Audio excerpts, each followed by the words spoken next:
The cabin sat deep in the woods, shrouded by thick evergreens and a fog that rarely lifted, even in summer. Its dark, wooden walls seemed to drink in the light, and the air around it was unnaturally still. Few people in the nearby town spoke of the place, and those who did only warned others to stay away. They called it the Grayson Cabin, after the family who had lived there decades ago and vanished. Lauren and Mark were city people through and through, but when a friend offered them the use of a secluded cabin for a long weekend, they couldn't resist. "It's peaceful," their friend had said. "No neighbors for miles, just you and nature." Lauren pictured starlit skies and quiet mornings by the lake. Mark saw an opportunity to test his new drone. Neither of them considered the warnings they'd later hear at the town's gas station. "You're going there?" the old man at the counter asked when they mentioned the cabin. His face darkened, and he leaned in as if afraid someone might overhear. "Don't stay after sundown. If you hear someone knock, don't open the door. And whatever you do, stay out of the woods at night." Mark laughed it off. "It's probably just local folklore to scare tourists." Lauren wasn't so sure, but she didn't want to ruin the trip with her unease. They drove the winding dirt road up to the cabin, arriving as the sun began to dip behind the trees. The cabin was smaller than they expected, with creaking floors and a faint smell of mildew.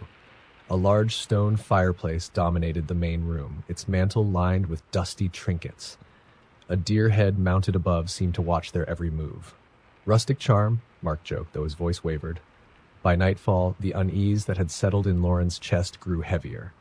The forest outside seemed too dark, the silence too complete. When Mark suggested flying the drone, she was grateful for the distraction. They stepped onto the porch, the cold air biting their skin. Mark launched the drone into the night sky, its tiny camera streaming footage to his phone. At first, the feed showed only treetops and the occasional flicker of moonlight. Then, something shifted. A figure darted through the trees, a pale blur too quick to identify. Lauren stiffened. "Did you see that?" Mark waved it off. "Probably a deer." But as the drone hovered closer, the figure appeared again. This time, it stood still. The screen showed a gaunt, expressionless face staring directly at the drone. Its hollow eyes glowed faintly. Lauren grabbed Mark's arm. "Bring it back, now." Mark muttered something about glitches, but recalled the drone. They went inside, locking the doors and windows. Lauren wanted to leave, but Mark insisted they wait until morning. He built a fire, trying to dispel the chill that seemed to seep into the cabin's walls. Around midnight, the knocking began. It was soft at first, a gentle tap, tap, tap on the front door. Lauren froze, her breath caught in her throat. Who would be out here at this hour? Mark peeked through the peephole. No one's there. The knocking grew louder, more insistent. It moved from the front door to the windows, then to the back door. Each knock sounded deliberate, as if something or someone was testing their defenses. Lauren clutched Mark's arm. "Don't open it." They retreated to the bedroom, barricading the door with a dresser. The knocking continued, now accompanied by faint whispers. The words were unintelligible, but carried a sinister tone, like a language never meant to be spoken aloud. Suddenly, Mark's phone buzzed. It was a notification from the drone's app. The drone had reconnected to the cabin's Wi-Fi, its camera still streaming. The screen showed the cabin as seen from outside. The porch light flickered, and shadows moved erratically across the frame.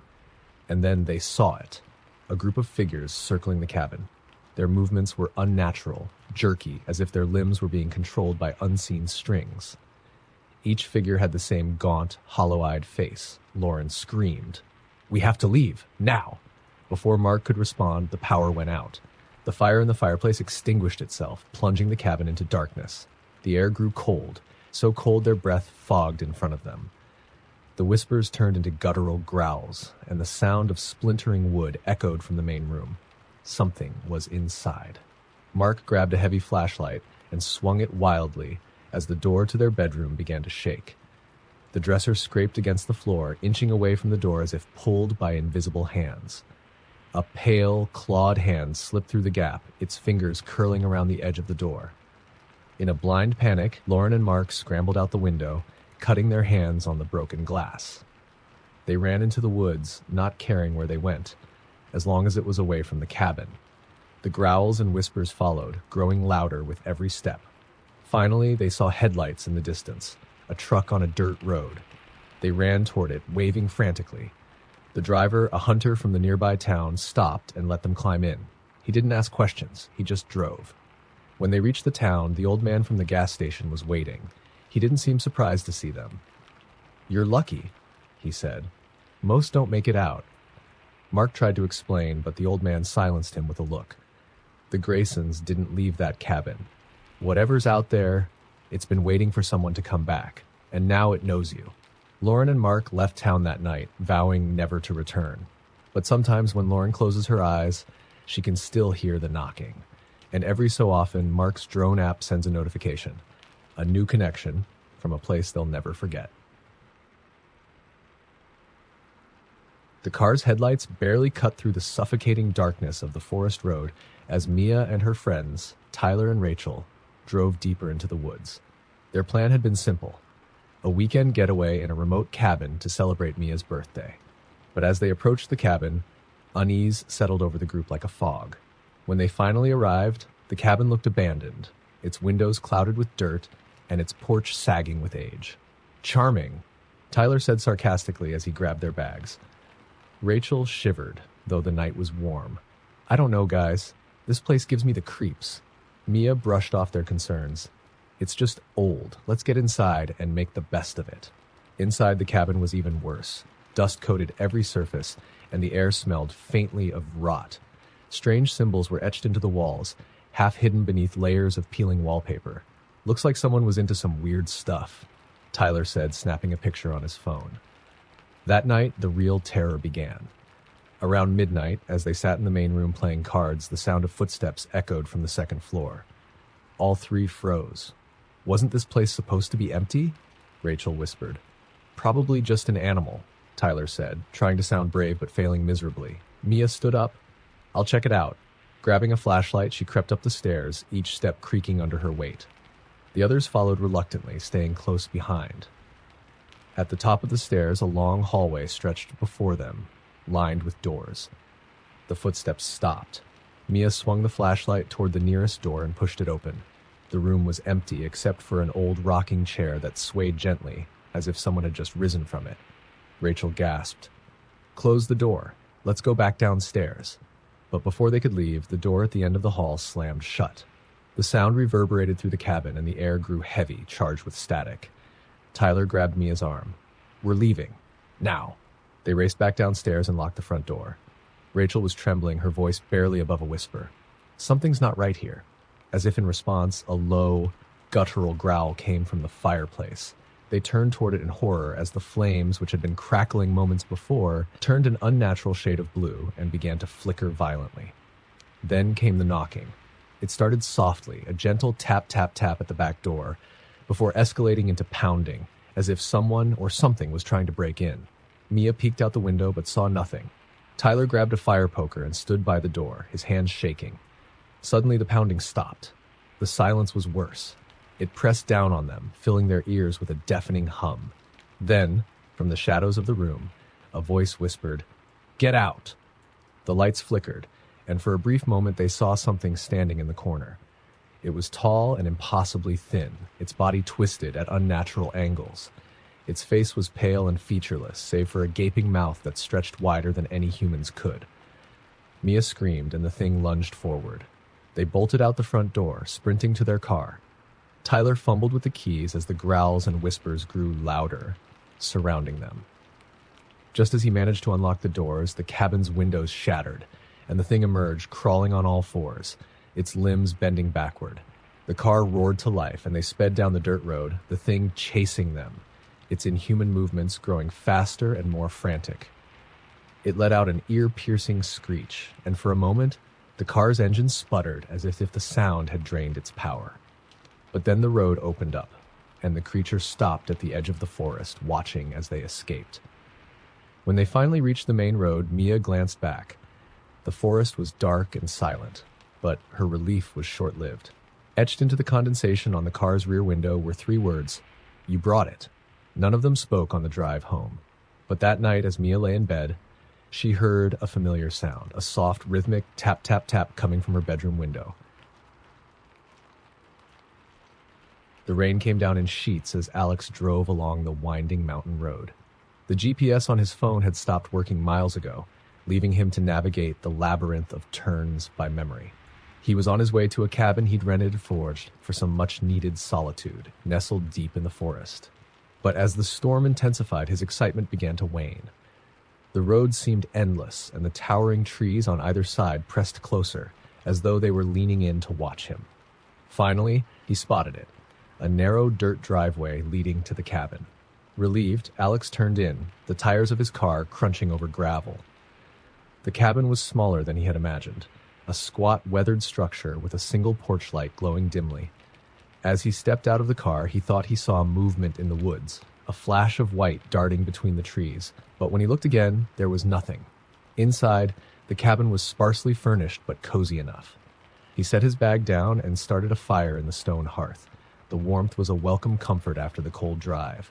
But as the hours passed, an unsettling stillness crept in. There were no animal sounds outside, no wind rustling through the trees, just the crackle of the fire and the occasional creak of the cabin settling.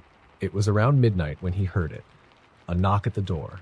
3 slow, deliberate taps. Alex froze. Who would be out here in this storm? He approached the door cautiously, peering through the peephole. Nothing. The porch was empty, save for the rain hammering against the wood. "Hello?" he called out, his voice barely audible over the storm. No response. Thinking it might have been a branch blown against the door, Alex brushed it off and returned to the fire. But no sooner had he sat down than the knock came again. This time, louder, more insistent. His heart pounded as he crept back to the door. Again, no one was there, but something felt off. The porch light, which had been faint but steady when he arrived, now flickered erratically. He locked the door and checked the windows, pulling the curtains tightly shut. The knocking didn't stop. It moved, now at the back door, then at the windows, then back to the front. Each knock came in threes, evenly spaced, as though whoever or whatever it was wanted to be let in, but wasn't in a hurry. Alex grabbed a kitchen knife and sat in the center of the room, his back to the fireplace. The knocks continued, and the fire began to dim, though he hadn't added wood in hours. The shadows in the corners of the room seemed to stretch and deepen, as though they were alive, crawling toward him. And then silence. The quiet was more unnerving than the knocking. Alex strained to hear anything. The rain, the wind, even his own breathing. But the cabin was deathly still. Suddenly, a soft, wet slapping sound came from above. It was rhythmic, like footsteps walking across the roof. Alex's eyes darted to the ceiling, his grip tightening on the knife. The sound moved, slowly at first, then faster, until it stopped directly above him. The ceiling groaned as though something impossibly heavy was pressing down. Then, with a deafening crash, the front door burst open, the lock splintering like kindling. Alex scrambled backward, staring into the doorway. At first, there was nothing but darkness. Then, something stepped inside. It was humanoid, but wrong. Its limbs too long, its skin pale and slick as if it had been pulled from a swamp. Its head tilted unnaturally to the side, and its eyes glowed faintly like dying embers. It didn't speak. It didn't make a sound. It just stood there, staring at Alex. In his panic, he threw the knife. It struck the thing squarely in the chest, but instead of recoiling, it let out a low, guttural laugh. The sound was wet, gurgling like someone drowning. Alex bolted for the back door, tearing through the storm and into the woods. He ran blindly, branches slashing at his face, his feet slipping in the mud. Behind him, the thing followed, its movements impossibly fast, its guttural laugh echoing through the trees. He stumbled upon a clearing, his lungs burning, and tripped over something hard. Looking down, he realized it was a gravestone. Around him were dozens of them, all marked with the same date, his birthday. Before he could process it, a hand gripped his ankle, icy and impossibly strong. He looked up, and there it was, its glowing eyes inches from his face. The next morning, the cabin rental company sent a maintenance worker to check on the property. The cabin was empty, though the door hung open, and muddy footprints led from the porch into the woods. No trace of Alex was ever found, except for his car, still parked in the driveway, its windshield smeared with 3 words written in the same muddy handprints. You were warned. The road leading to Birchwood Lake was nearly abandoned by the time Sarah arrived. The air was heavy, the scent of rain hanging in the atmosphere, though the storm hadn't yet broken. She had rented a lakeside cabin for a weekend escape, hoping the isolation would clear her mind after a rough year. The brochures had promised tranquility and nature's beauty, but as she stepped out of her car and looked at the cabin, unease crept up her spine. The cabin was old, much older than the pictures had suggested. Its weathered wooden walls were marked with strange carvings, symbols Sarah didn't recognize. The windows were foggy, as though the house itself were breathing. But it was late, and the nearest town was miles away. She had no choice but to stay. Inside, the cabin was eerily quiet. The only sound was the distant lapping of the lake against the shore. She noticed more carvings etched into the furniture, the walls, even the stone hearth of the fireplace. They seemed random at first glance, but gave her an unsettling feeling, like someone had spent years obsessively scratching them into the surfaces. The first night was uneventful, though sleep eluded her. The cabin groaned in the wind, and Sarah thought she heard faint whispers outside, but when she peeked out the window, the lake was calm, the forest still. The second night was when it began. She was reading on the couch when she heard it. A faint splash from the lake. Glancing toward the window, she saw ripples spreading across the water, though nothing was there to disturb it. She frowned, chalking it up to a fish or a bird. But then came the footsteps. They were slow and deliberate, crunching on the gravel path outside the cabin. Sarah froze, her pulse quickening. Grabbing her phone, she crept toward the window and peeked out. No one was there. The footsteps stopped just as abruptly as they'd started. The rest of the night was a blur of sounds that kept her on edge. Knocks on the walls, the faint creak of the floorboards upstairs, though the cabin had no second floor. She tried to call for help, but her phone had no signal, and the cabin had no landline. By the time dawn arrived, Sarah was exhausted but resolved to leave. Yet, when she opened the door, her car was gone. Panic surged through her.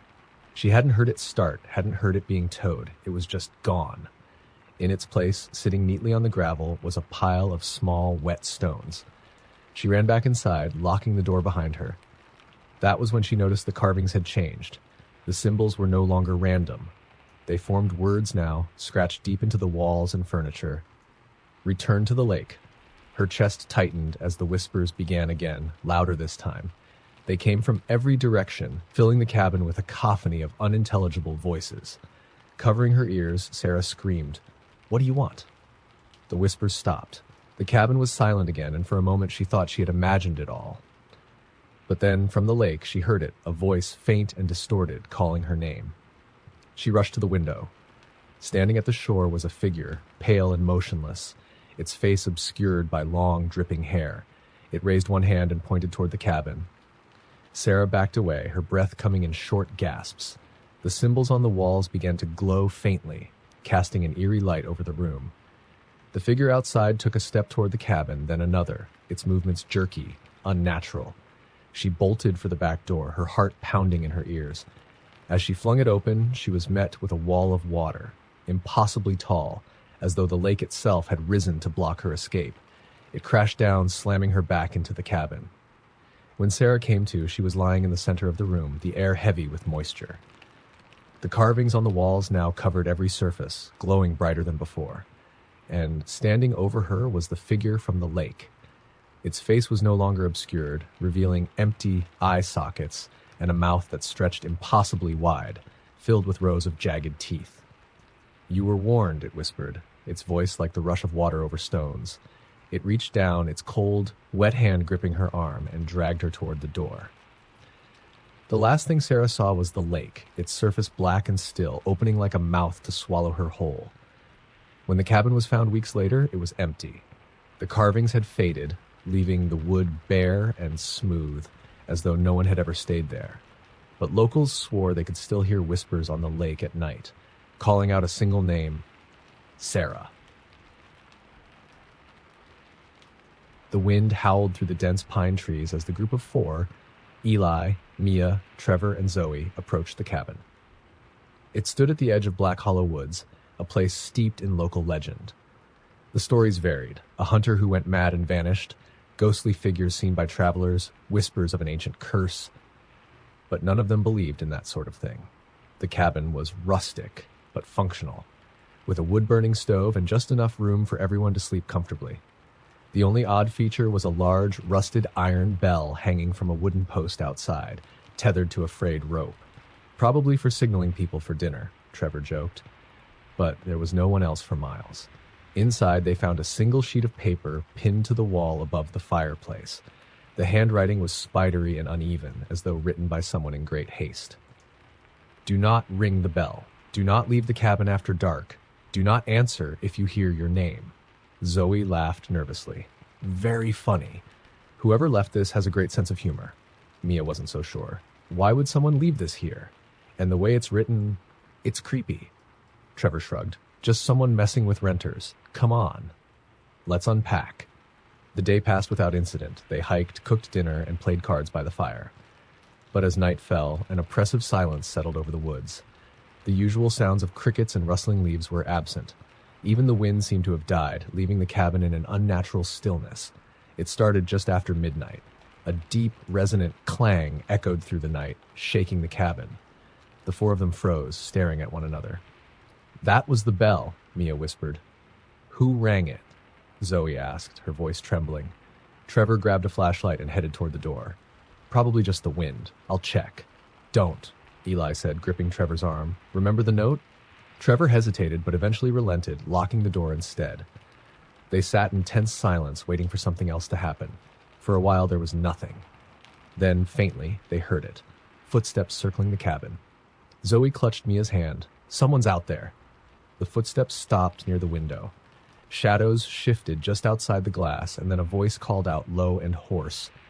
Zoe. Her eyes widened in terror. Who is that? Mia grabbed her shoulders. Don't answer. Remember the note. The voice came again, louder this time, insistent. Zoe, it's me. Open the door. Zoe's face went pale. That's my brother's voice. Eli shook his head. Your brother's hundreds of miles away. It's not him. Before they could stop her, Zoe bolted for the door. Mia tackled her just as she reached for the handle. It's not him, she screamed, dragging Zoe back as the others barricaded the door.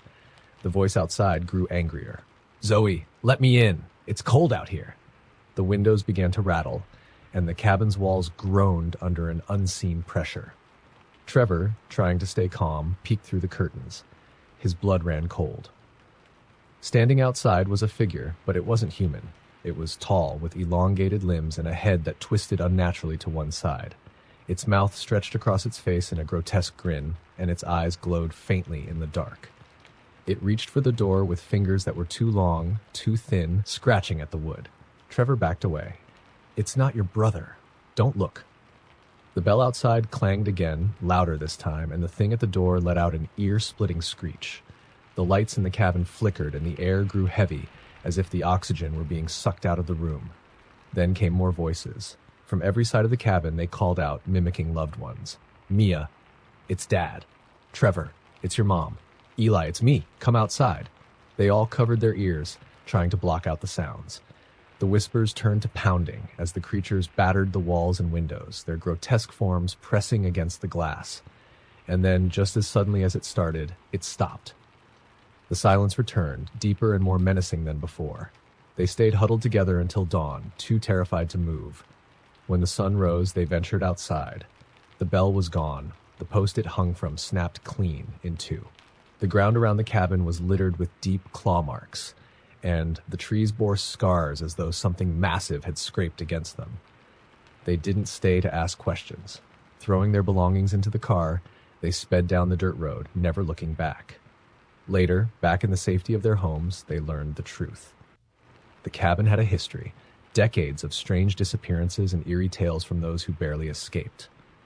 The bell, locals said, was a warning, a final barrier. No one knows what happens when you answer the voices. No one alive, anyway. The old logging road twisted deeper into the forest, narrowing until it was barely wide enough for a single vehicle. Olivia gripped the steering wheel tightly, her eyes darting between the rutted path ahead and the oppressive darkness pressing in from the trees. She had agreed to this solo weekend retreat in a cabin her friend recommended, but now she regretted it. The GPS had stopped working an hour ago, and there were no signs, no landmarks, just endless trees. Finally, her headlights caught a glimpse of the cabin. It sat hunched in a small clearing, its wooden exterior grayed with age. The windows were dark, and the porch sagged, as though it hadn't been used in years. Olivia felt a chill, though the evening air was warm. She brushed it off as nerves and grabbed her bag, trudging up the steps. Inside, the cabin was stark and unwelcoming. Dust coated the furniture, and the fireplace was filled with cobwebs. A single oil lamp sat on the table, its glass cracked. There was no electricity, but Olivia had come prepared with a flashlight and extra batteries. She set her things down and tried to settle in, but the cabin felt wrong, like it was watching her. As night fell, the forest outside came alive with sounds, the chirping of crickets, the rustle of leaves, the occasional hoot of an owl. She tried to focus on the book she had brought, but her mind kept wandering back to the cabin's unsettling silence. It was too quiet inside, as if the building itself was holding its breath. It started around midnight. At first, it was subtle. Faint creaks coming from the walls, the floorboards shifting under a weight that wasn't hers. Olivia froze, straining to listen. The sound came again, louder this time. Footsteps, slow and deliberate, pacing the perimeter of the cabin. Her heart pounded as she grabbed her flashlight and peered out the window. Nothing. But the moment she turned away, the footsteps resumed, circling the cabin methodically. She locked the door and backed into the center of the room, clutching the flashlight like a weapon. The footsteps stopped directly in front of the door. Then came the knock. It wasn't loud, just 3 soft taps, as though whoever, or whatever, was outside knew it didn't need to be forceful. Olivia's breath hitched. "Hello?" she called out, her voice shaking. No answer. The knock came again, this time from the window behind her. She spun around, shining the flashlight toward the glass, but all she saw was her own terrified reflection. The knock echoed again, moving from window to window, faster now, as if something was toying with her. "Go away," she screamed, her voice breaking. The knocking stopped. She stood frozen, listening to the silence. Then, from somewhere deep in the woods, came a sound that made her blood run cold, a low, guttural growl, followed by the snapping of branches. It was moving closer. Whatever it was massive. The oil lamp on the table flickered suddenly, casting wild shadows across the room. And then she saw it. On the far wall, a dark figure, impossibly tall, its limbs elongated and bending at unnatural angles. It stood perfectly still, its head tilted as if studying her. The flashlight trembled in her hand as she turned toward the figure, but the room was empty. The shadow was gone. The growling outside grew louder, now accompanied by heavy, deliberate footsteps. Olivia grabbed her car keys and bolted for the door, flinging it open without thinking. She barely made it 2 steps onto the porch before she stopped dead. The clearing was empty, but the forest felt alive, pulsating with something unseen. The trees seemed to close in, their branches twisting like skeletal fingers. From the shadows emerged a pair of glowing eyes, too high off the ground to belong to any animal she knew. She stumbled backward into the cabin, slamming the door shut. The growling stopped, and then a voice, soft, raspy, and far too close, whispered from the corner of the room. "You shouldn't have come here." She whirled around, but the corner was empty. The voice came again, this time from the ceiling. "Leave, before it takes you too." Olivia didn't wait. She sprinted out of the cabin and into the car, fumbling with the keys as her hands shook uncontrollably. The engine roared to life, and she tore down the road, not daring to look back. When she finally reached the main highway, she stopped at a gas station and called her friend, demanding to know why they had recommended such a place. Her friend, confused, asked her to describe the location. "That cabin doesn't exist anymore," her friend said after a long silence. "It burned down 5 years ago. The man who lived there disappeared, and no one ever found him." Olivia didn't sleep that night, but as she lay awake in her apartment, her ears still ringing with that guttural growl, she heard something that froze her blood. 3 soft taps on her bedroom window. It was late in the season when Mark and Jenna rented the cabin near Deadwater Creek, an isolated spot miles away from the nearest town. They had heard it was beautiful this time of year, with the changing leaves painting the forest in fiery colors. The rental listing had described it as quaint and peaceful, exactly what they needed to escape their stressful city lives. But the locals had a different name for the place, Hollow Heart Cabin. The story, as the clerk at the gas station warned them, was simple but unnerving. The forests there don't grow right, he muttered, refusing to meet their eyes. And the cabin? You'll hear things at night. Voices. Laughter. Don't follow it. Whatever you do, don't go outside after dark. Mark had laughed it off as superstition, and Jenna had agreed, though the clerk's words lingered in the back of her mind as they drove the last stretch of the dirt road. By the time they arrived, dusk was falling, casting the forest in long, ominous shadows.